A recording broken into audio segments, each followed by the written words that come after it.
नमस्कार, Sridevi classes YouTube channel में आपका एक बार फिर से स्वागत है। आज हम कंप्यूटर साइंस डिपार्टमेंट के subject PC maintenance and trouble shooting में मेमोरीज के बारे में डिस्कस करेंगे। Memory just like a human brain होता है। इसका यूज हम डेटा और इंस्ट्रक्शंस को स्टोर करने के लिए करते हैं।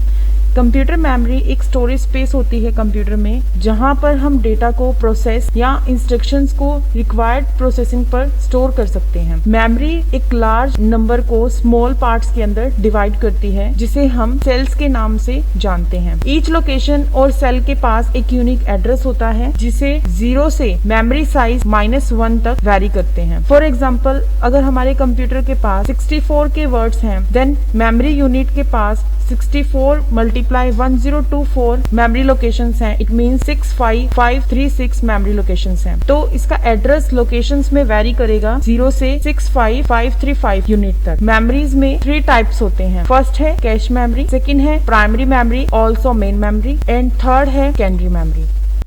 कैश मेमोरी एक very high speed semiconductor memory होती है, जिसका यूज हम सीपीयू की को स्पीड अप करने के लिए करते हैं।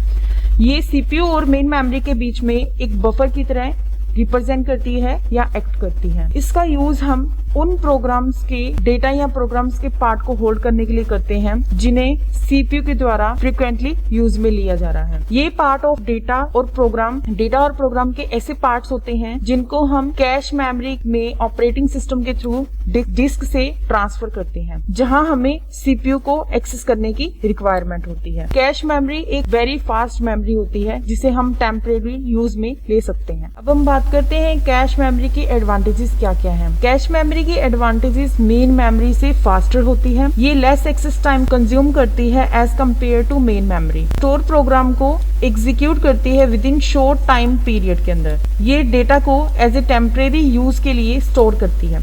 Disadvantage of cache memory.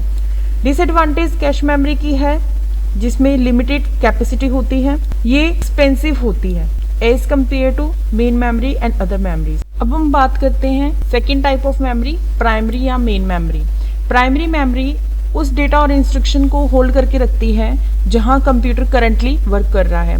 इसमें लिमिटेड कैपेसिटी होती है और डेटा लॉस्ट होने का डर भी रहता है जब हमारी पावर स्विच ऑफ हो जाती है।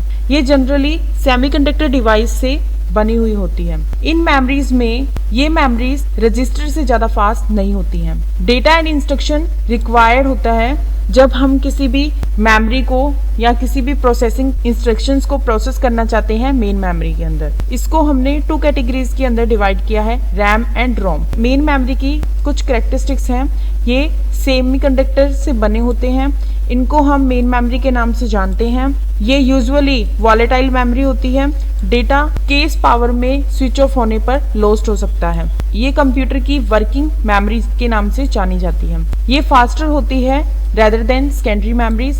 कंप्यूटर को हम बिना प्राइमरी मेमोरी के रन नहीं कर सकते हैं। ये कंप्यूटर का सबसे बड़ा डिसएडवांटेज है। प्राइमरी मेमोरी को 2 टाइप से डिफाइन किया गया है।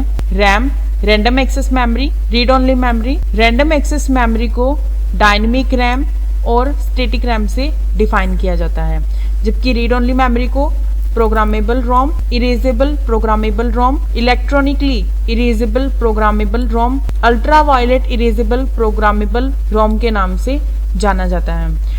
RAM stands for random access memory. RAM एक फास्टेस्ट मेमोरी अवेलेबल करता है और ये मोस्टली एक्सपेंसिव होती है। इसके 2 फैक्टर्स होते हैं। रैम बहुत ही स्मॉल क्वांटिटीज के अंदर अप टू 1 GB तक डेटा की अवेलेबिलिटी को स्टोरेज कैपेसिटी में ट्रांसफर कर सकता है।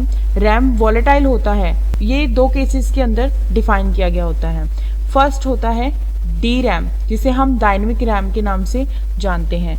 डायनेमिक रैम में ईच मेमोरी सेल जो होते हैं वो एक ट्रांजिस्टर और एक कैपेसिटर पर बने होते हैं, जिसे हम स्टोर कर सकते हैं 1 बिट ऑफ डेटा के अंदर। ये सेल चार्जेस को लॉस करना स्टार्ट करते हैं जब स्टोरेज लेस देन होती है थाउजेंड्स ऑफ सेकेंड तक। हमें इसे बार बार रिफ्रेश करना पड़ता है टाइम ऑफ सेकेंड्स के अंदर, जो कि प्रोसेसर के टाइम को अप करने के लिए यूजफुल होता है।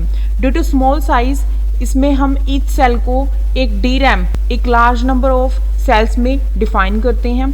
प्राइमरी मेमोरी मोस्टली एक पर्सनल कंप्यूटर होता है डी रैम का। स्टैटिक मेमोरी जिसे हम स्टैटिक रैम के नाम से जानते हैं, इसमें स्टैटिक रैम फ्लिप फ्लॉप्स का बना होता है जो एक बिट को स्टोर करने के लिए यूजफुल होता है। ये एक पावर जनरेट करता है, पावर सप्लाई जनरेट करता है, जिसे बार बार रिफ्रेश करने की रिक्वायरमेंट नहीं होती है जैसे कि डायनेमिक रैम में थी। इसके पास शॉर्टर रीड राइट साइकिल्स होते हैं as compare to D RAM. Static RAM useful होती है स्पेशलाइज्ड एप्लीकेशंस के पर्पस में। अब हम बात करते हैं रोम की। ROM stands for read only memory. ROM में ओनली हम प्रोसेसर्स के थ्रू रीडिंग ही कर सकते हैं, ये ओनली रीड प्रोसेस के लिए ही यूज में आता है। इसमें कोई भी डेटा रिटर्न नहीं किया जा सकता है। डेटा एक स्टोर होता है रोम में जब हम इसको इटसेल्फ फेज के अंदर मैन्युफैक्चरिंग करते हैं उस टाइम पर और रिटर्न करते हैं उस टाइम पर। ये कंटेन करता है डेटा को, इसको हम अल्टरेट नहीं कर सकते हैं और ना ही इसे अल्टरेट करने की नीड होती है। लाइक बूटिंग सीक्वेंस के अंदर ये एक कंप्यूटर या एल्गोरिथम टेबल्स के अंदर एप्लीकेशंस को मैथमेटिकल प्रोसेस के थ्रू एक्सप्लेन करता है और बूटअप करता है। रोम स्लोअर होता है और चीपर होता है रेदर देन रैम। डेटा जब स्विच ऑफ हो जाता है तो वो स्टोर होता है रोम के अंदर, जो कि एक नॉन वॉलेटाइल प्रोसेस है। रोम अल्टर नहीं किया जा सकता, रैम अल्टर किया जा सकता है, बट इसकी कुछ टेक्नोलॉजीज होती हैं जो रोम में रोम प्रोग्राम्स को अवेलेबल करती हैं, जैसे पी रोम प्रोग्रामेबल रोम।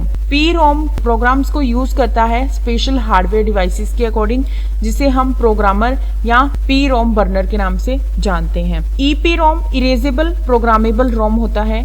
इसमें हम इरेज कर सकते हैं, प्रोग्राम को यूज कर सकते हैं as a special electrical signals के थ्रू और अल्ट्रा वायलेट रेज के थ्रू। ईपी रोम जो होता है उसके अंदर हम अल्ट्रा वायलेट रेज के थ्रू इरेजिंग कर सकते हैं, जिसे हम ultraviolet erasable programmable ROM के नाम से जानते हैं।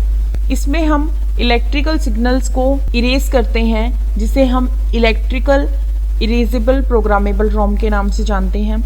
ये इलेक्ट्रिकल सिग्नल्स को हैंडल करने के लिए इजियर होता है और सेफर होता है देन अल्ट्रावायलेट रेज से। आज की वीडियो में बस इतना ही। अगर हमारी ये वीडियो आपको पसंद आती है तो प्लीज़ लाइक एंड शेयर कीजिए और हमारे यूट्यूब चैनल के बेल आइकन को प्रेस करना ना भूलें। नेक्स्ट वीडियो में मिलते हैं नए टॉपिक के साथ। धन्यवाद।